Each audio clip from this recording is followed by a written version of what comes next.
we're taught that as kids, you play to the whistle. But for a linesman at that level to make that mistake in terms of not letting that play go on, 'cause it was, we get frustrated with linesmen when they don't put the flag up when it's 5 or 6 yards offside. When it's that tight, you don't put your flag up. That's the way they're taught now. And these officials should be some of the best in Europe, so you shouldn't expect to make that mistake.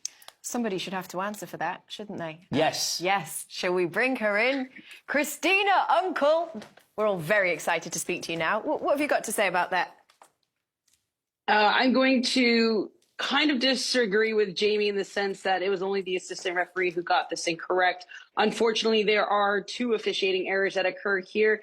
And it's important to note that it is Sané who is the one that is the question of whether or not he was in an offside position and then interfere with the play. Here, he is not in an offside position, so we don't even have to get to the discussion about whether he interfered with play. But we have the first error by the assistant referee in raising that flag, which goes against the direction of holding that flag, especially we're in the attacking phase of play, and it has not yet finished. And then we have the second error by the referee in accepting that recommendation by the assistant referee and blowing his whistle. Instead of saying, thank you, I see you, I'm going to hold my whistle until this play goes out.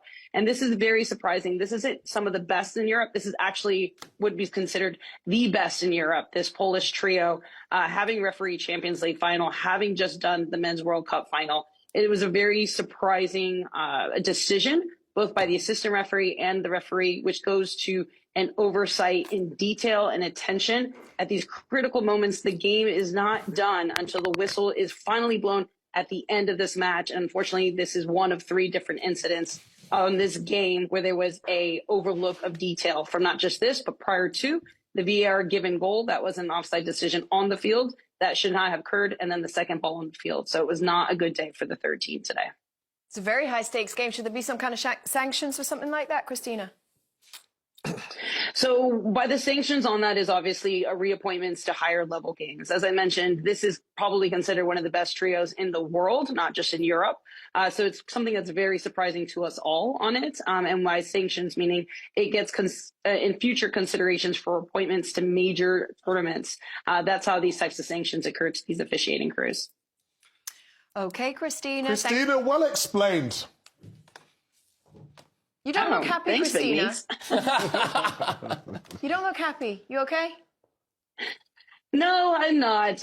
It's never a good day when the discussion truly is about a clear, critical error by the refereeing crew. As we know, we call these key match incidents game-changing decisions. Terry hit it on the head. Sometimes you still have 90 minutes plus to put the ball in the back of the net. But when you are that final talking point, because you truly have created a game-critical decision, it doesn't sit well, not just only for that officiating crew naturally, but it doesn't sit well for the whole referee community, especially when we have 3 different layers of technology that can prevent us from making these types of mistakes. Got you. Okay. All right, Christina. Thank you so much. Christina. Thank you. Thanks all. Well, I've heard that Matthijs de Ligt has actually spoken about the incident. Let's listen to what he had to say. Yeah, I talked with him because I think we all know the rules. If it's not a clear offside, you have to play. You have to play on. And yeah, I find it a little bit a disgrace that he whistles.